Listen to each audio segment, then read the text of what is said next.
The Apostle Paul loved to use metaphors. One of his favorite was using the Isthmian Games as an example. Now, the Isthmian Games were sort of like today's Olympic Games. They were held on the Isthmian Peninsula near Corinth. And when he wrote to the Corinthians, he used that imagery to really make an important spiritual point. In 1 Corinthians chapter 9, verse 26, he talked about running. And he said this in verse 25, "Everyone who competes for the prize is temperate. They do it to obtain a perishable crown, but we do it for an imperishable crown." So then he says, "Therefore I run thus, not with uncertainty."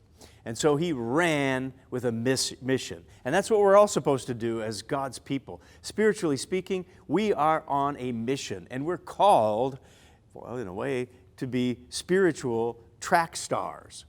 In fact, this is a metaphor that not only the Apostle Paul used, but so many use this idea. In fact, Paul emphasized this with Timothy, the young minister Timothy. When Paul was instructing him, he told him something interesting in 1 Timothy.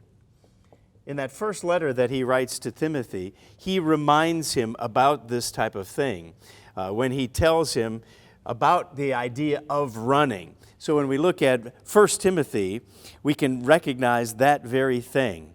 He says this in 1 Timothy chapter 6. He reminds him of this. I forgot to write down the chapter and the verse. 1 Timothy chapter 6, verse 11. Here's what he says. He says, "You, O man of God, flee these things," talking about evils and sin.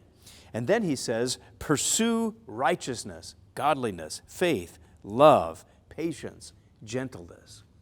So Paul emphasizes that metaphor that we are supposed to be spiritual track stars, that we count on God and we rely on Him, and through His Spirit we run away from sin and we pursue righteousness.